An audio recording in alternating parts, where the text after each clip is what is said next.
the anti-cop president.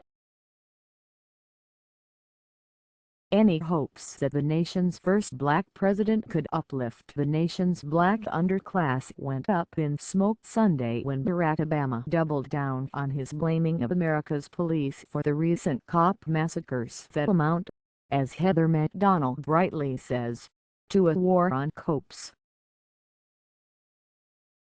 I argued 2 decades ago in The Dream and the Nightmare that changes in elite culture during the 1960s had a catastrophic effect on the most disadvantaged Americans in ghetto neighborhoods. That decade's sexual revolution removed the stigma from out-of-wedlock pregnancy. An explosion of inner-city illegitimacy ensued, with between 70 and 90% of black children born to single mothers, depending on the city. The elite's youthful interest in drug-taking petered out, but in the ghetto, tolerance of drug-taking resulted in the deadly crack cocaine epidemic.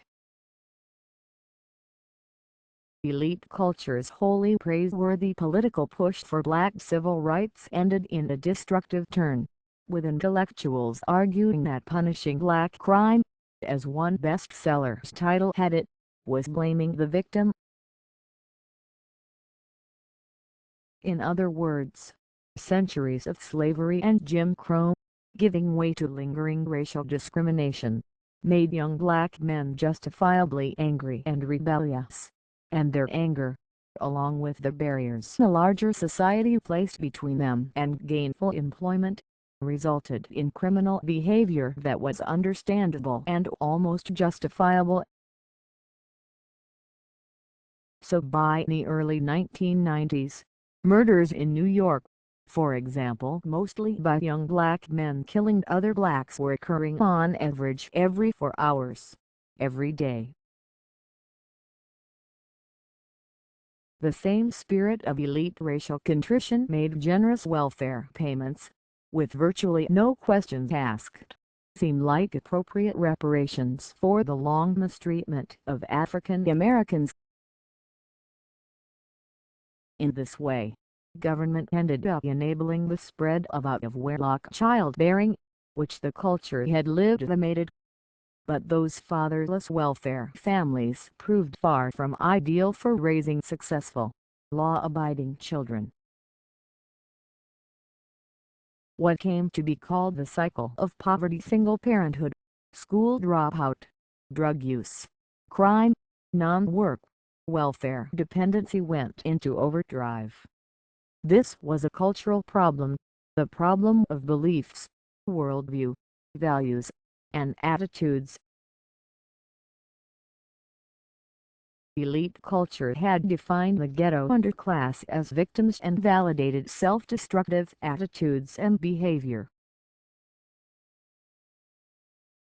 Ultimately, that inner-city culture took on its own inventive life, with rap music dismissing women as mere sexual objects, glorifying drugs and the conspicuous consumption that drug dealing could finance, celebrating gangsta behavior, and rejecting all authority.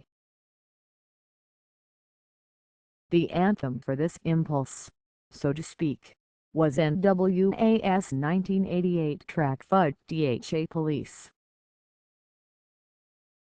It seemed to me that Obama had a unique opportunity to speak about values and virtues to this minority of African Americans, to tell them that his own life exemplified how in 21st century America you could get an education, work hard, get married, be an attentive husband and father, and maybe even become President of the United States.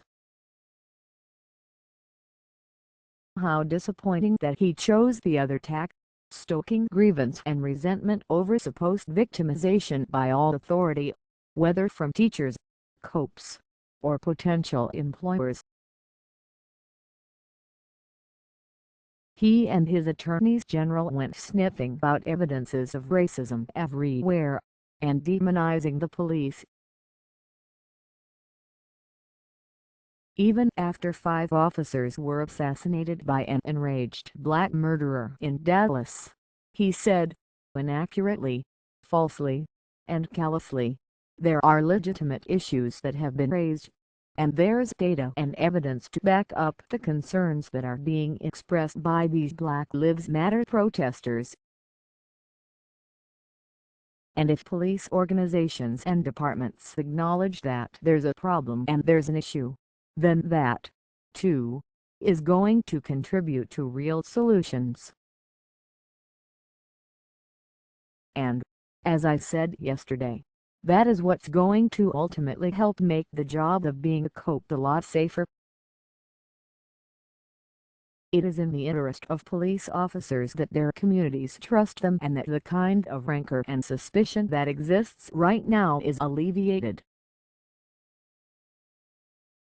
So he is justifying even fanning the resentment that impelled psychopaths to murder 2 officers in New York, 5 in Dallas, and now 3 more in Baton Rouge.